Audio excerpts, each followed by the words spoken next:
चरितं देवस्य महादेवस्य पावनम् अपारं परमोदारं चतुर्वर्गस्य साधनम् अपारं परमोदारं चतुर्वर्गस्य साधनम् गौरी विनायकोपेतं पंचभक्तं त्रिनेत्रकं शिवं ध्यात्वा दशभुजं शिवरक्षां पठे नरः गंगाधरं शिरः पातु बालमर्देन्दुशेखरं नयने मदनध्वंसी कोणो सर्वविभूषणं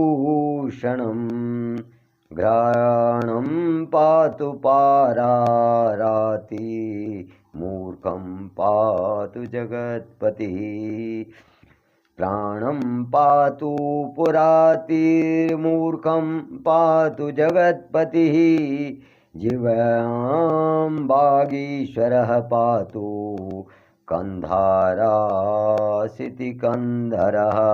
जय श्री महाकाल। साथियों, हर हर हर महादेव। तो आज आप लोगों का सामने जो छू मैं नारद ऋषि जो छन, देव ऋषि नारद तो की कथा आप लोगों का सामने दोनों ब्याज मैंने आप लोगों तय सुनाई कि ब्रह्मा जी और विष्णु जी को मोह जो छो तो भगवान महाकाल शिव जो छे ने लिंग रूप में प्रकट होना, स्तंभ रूप में प्रकट होना जो, और ब्रह्मा और विष्णु तय जो छे तुमको युद्ध तय शांत कर दा, तुमको अहंकार तोड़ दा। और आज मैं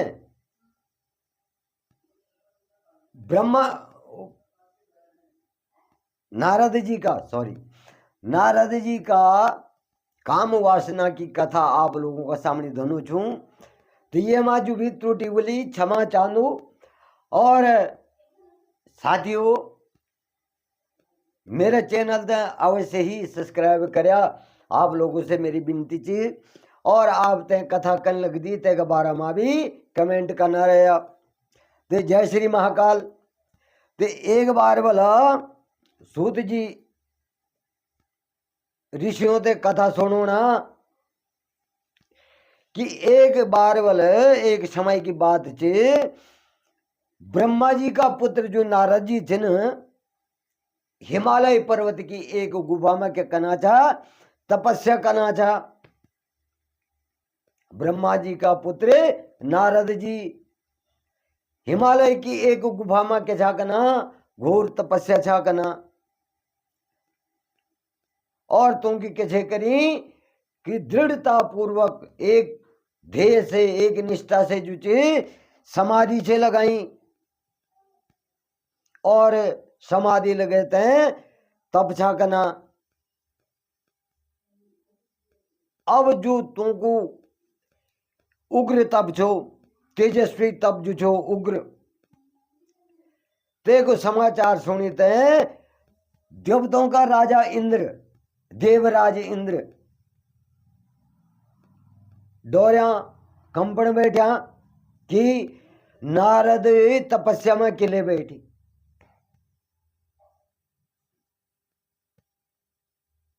और अपना मन में सोचन बैठा देवराज इंद्र जो छे ना कि नारद जो छे स्वर्ग लोक की प्राप्ति करना चाहूँ छे, मेरा स्वर्ग पर जो छे स्वर्ग को राजा बनना चाहूँ छे, ते की प्राप्ति करना चाहूँ छे। तो अब जब नारद की तपस्या पूरी हो जाली तो तेन मैमो राजपाट जो छे छीन दियो। अब इंद्र का मन में भी है कि भाई अब मेरा हाथ से स्वर्ग को राजपाट जान। अब इंद्र जी जो छे न नारद जी की तपस्या भंग कन होते हैं जो छे ते मां विघ्न डालने कोशिश कर को उपाय सोचने बैठा। और इंद्र जी ने क्या कली, इंद्रदेवन क्या कली कि कामदेव जो काम वासना का देवता छन, कामदेव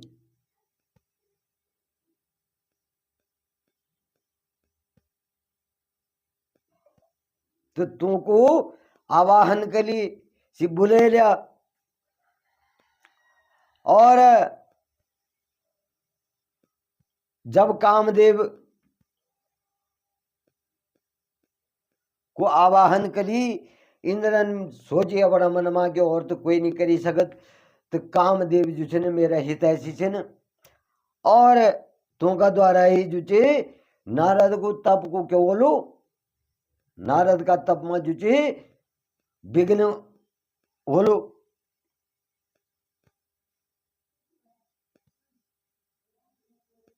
अब जब कामदेव तक गया तो इंद्रदेव जो छे कामदेव तक बन बैठा कि हे कामदेव जी, नारद जी जो छे ना हिमालय पर्वत की कई गुफा पर बैठी थे तपस्या का नाचन,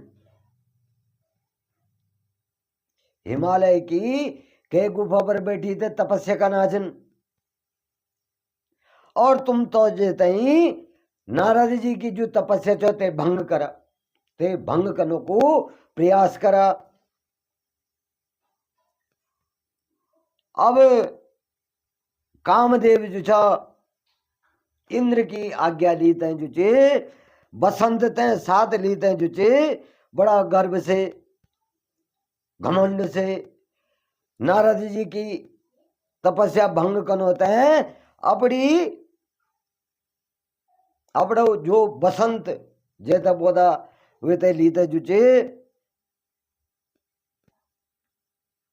नारद जी की तपस्या भंग करने होता है चलिया। परंतु होने क्या चे, कामदेव जी जो चे ने अपनी जो चे सारी ताकत लगे दो ना, लेकिन तुम पर क्या होने नारद जी पर ते कला को कोई भी असर उत्पन्न नहीं होन, तुम पर कोई असर होने नहीं, सीध जान दे नहीं चने कि यो कामदेव चाहूं और कामदेव अपनी माया रोचणू से अपनी घोर तपस्या में बैठा चन।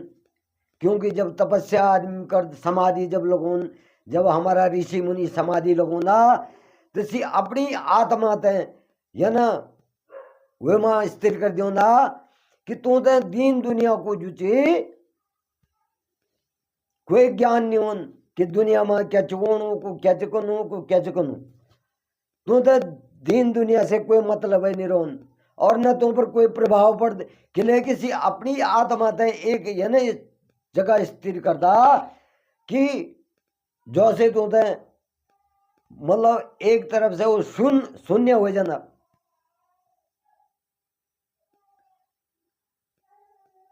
जन मर्या आदमी पर कोई प्रभाव नहीं पड़ते, तनी जो तपस्या में बैठे हो, भगवान महाकाल शिव की तपस्या में जो हमारा ऋषि मुनि बैठे था, तो अपना अंतर ज्ञान का द्वारा जो छे अपना जो प्राण चे, जो हमारा अंदर प्राणवायु चे, ते एकत्रित करते एक ऐसा स्थान पर स्थिर कर दो ना जैसे वो कोई प्रभाव नहीं होन, कई भी चीजों को बारिश हो चाहे धूप हो चाहे आंधी हो, ते को तुम पर कोई प्रभाव नहीं होन, चाहे कोई ऊसन मानूच ते भी कोई प्रभाव नहीं होने पर। ये प्रकार से नारद जी जब भगवान महाकाल शिव की तपस्या में बैठे जा, तो तुम पर भी कामदेव को कोई प्रभाव नहीं हुए। अब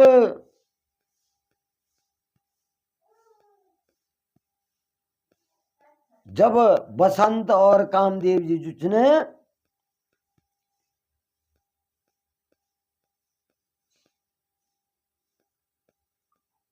तू दुयों को क्या होगी, भगवान महाकाल शिव की कृपा से जुचे तुमको गर्भ चूर्ण हुएगी, मतलब तू कामदेव को घमंड और बसंत को घमंड टूटी। किले की नारद जी जो छा भगवान महादेव की तपस्या छा करना, समाधि से ऊँगी लीनी, तो तुम पर ते को कोई प्रभाव नहीं हुए। अब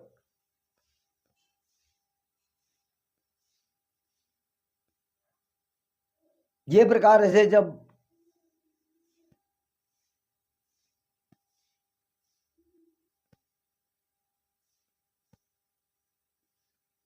कामदेव हारे जना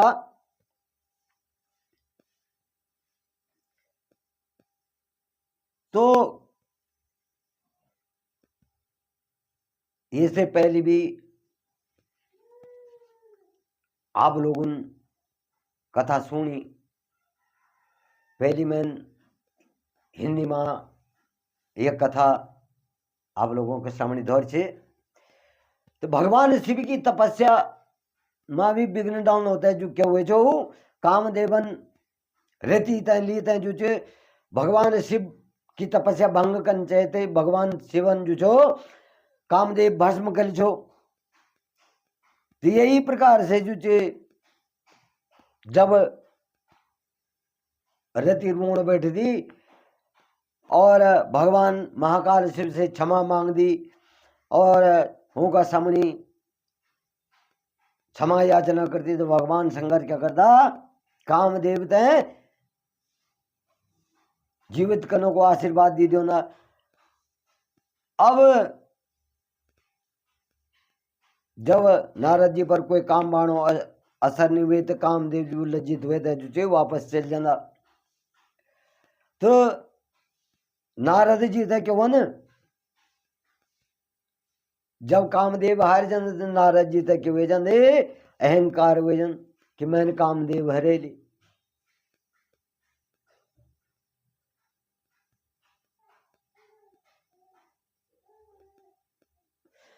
तो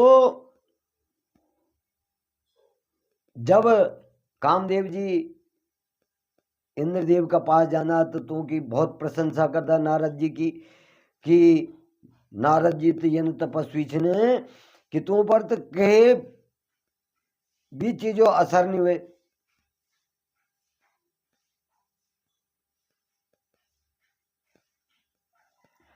अब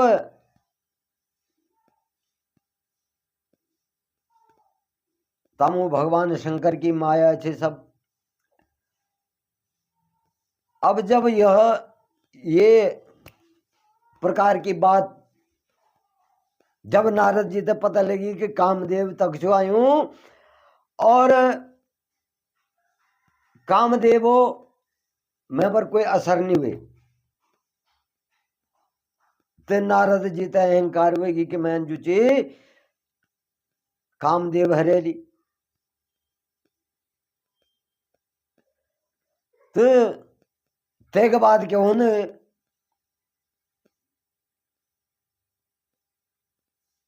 नारद जी सीधा भगवान शंकर का कैलाश पर्वत पर जाना और भगवान शिव ते नमस्कार करी तब बोधा हे प्रभु मैंने जो आपकी तपस्या करी छे तो ते को फल में ते मिली और मैंने कामदेव पर जो ची विजय प्राप्त करी। भगवान शंकर तय सुनोना जो की कृपा से जो चे कामदेव को कोई असर नहीं हुए, लेकिन नारद जी भगवान शिव तय सुनोना चने की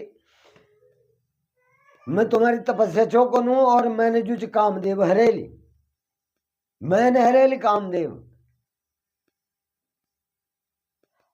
अब ये बात तय सुनी तय भगवान महाकाल शंकर जी जो ना नारद की प्रशंसा करी तो बोला कि हे नारद जी आप ते परम धन्य छन, परंतु जो बात तुमने मैमू बोली तय और के मुना बोलिया के अन्य देवता मुना बोलिया, विशेष करके मुंह भगवान विष्णु मुना बोलिया। तुमने मैमू तो बोली और मैंने सुन ली, पर कह दो तुम ना बोला, विशेष कर भगवान विष्णु मुंह ना बोले तुम।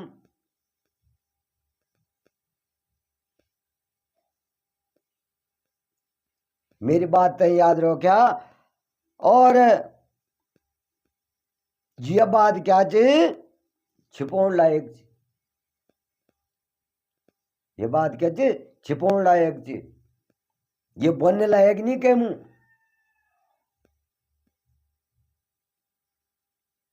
और तुम मेरा प्रिय छन, तो ये वजह से जो छो मैं तुम तो आज्ञा देनो छो कि ये बात है कह के सामने प्रकट ना करया। लेकिन तैकि मुँह भगवान महाकाल शिव अपनी माया भी दिखाई दो ना, नारद को जो दिमाग पलटी दो ना। अब नारद जी तामू भगवान शंकर ते बोली थे ए जाना वापस होना और सीधा कब जाना ब्रह्मलोक में, ब्रह्मा जी के पास। अब जब ब्रह्मा जी के पास जाना तो ब्रह्मा जी ते नमस्कार करी तो बोधा कि मैंने अपना तपोबल से जो ची कामदेव पर जीत प्राप्त करी, कामदेव हरेली मैंने। अब ब्रह्मा जी तक बोली, अब ये सोनी थे जुचे ब्रह्मा जी ने भगवान महाकाल शिव का चरणों को जुचे चिंतन करी थे और नारद जी की जो नारद जी ते अहंकार वेगी वे का बारे में जान ली कि नारद तक वेगी अहंकार वेगी। और नारद ते ये बात भगवान महाकाल शिवन बोलते ही कि यह बात और कहते ना बोली,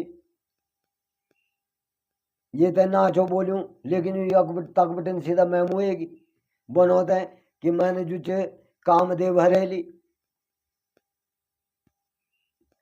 अब ब्रह्मा जी ते पता हुई कि नारद का मन में जो अहंकार को जो अंकुर छ सो फूटन बैठी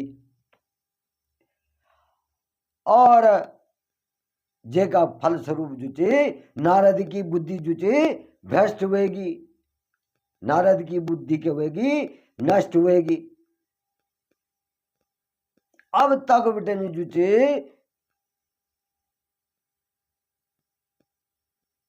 नारद जी के था विष्णु लोग माचे थे भगवान विष्णु ते भी स्वरूप के ससोण चाणा था। भगवान विष्णु ते भी ये वृतांत ते ही कथा ते सुनाना चाहना था कि मैं कामदेव पर मैं विजय प्राप्त करी। अब तक बटन सीधा उठा नारद जी और भगवान विष्णु का लोक बैकुंठ पहुंचा।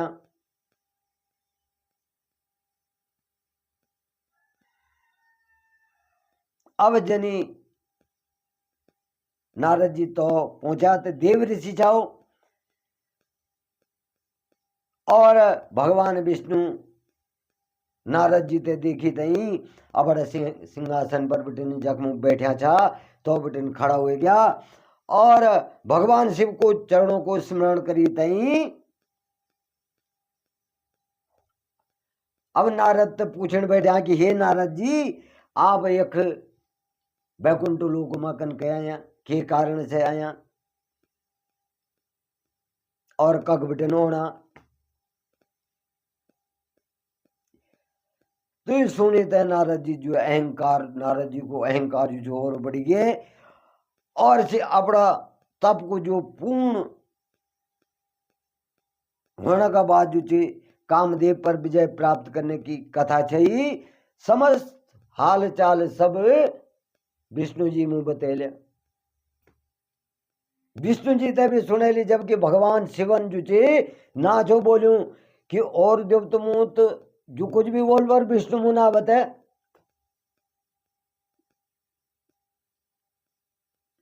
अब नारद जी जो सीधा विष्णु जी मुँह चले और नारद जी इनके कली कि विष्णु जी ते सरो वृतांत बतेली कि ये ननवे मैं तपस्या में जो बैठूं तो इंद्रन कामदेव भेजी कामदेव में से हारी की सरो वृतांत जुचे विष्णु जी मुँह बतेली। अब भगवान विष्णु तो मायावी छिन, वो सबका मन की बात तय जान। तो भगवान विष्णु ने नारद जी का मन की सारी बात जान ली कि नारद तुम्हें अहंकार हुएगी, घमंड हुएगी। अब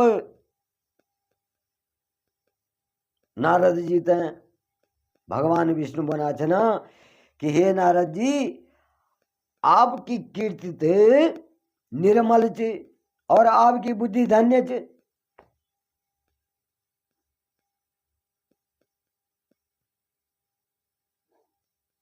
और आप ते काम क्रोध और लोभ मोह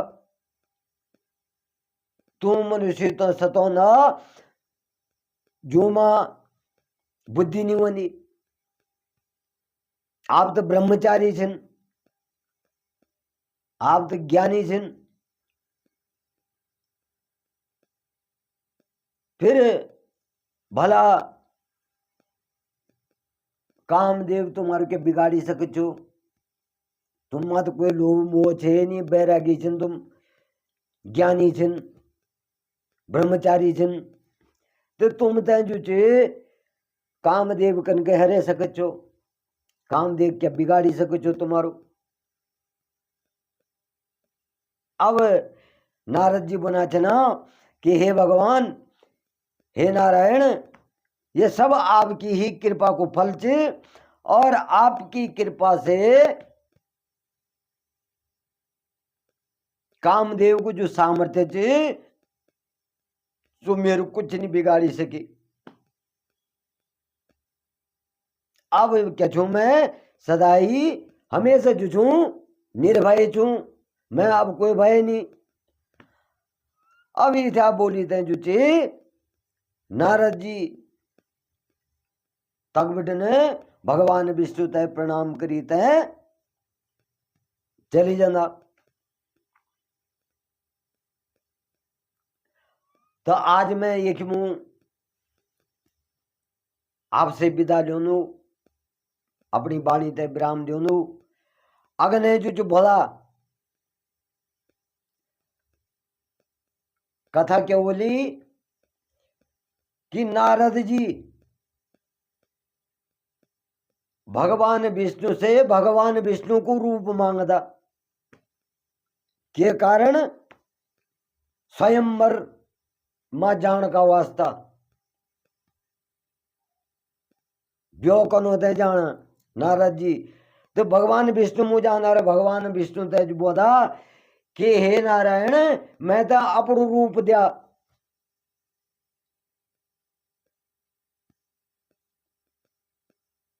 तितय की कथा बोला मैं आप लोगों का सामने दोलू। जय श्री महाकाल, हर हर महादेव।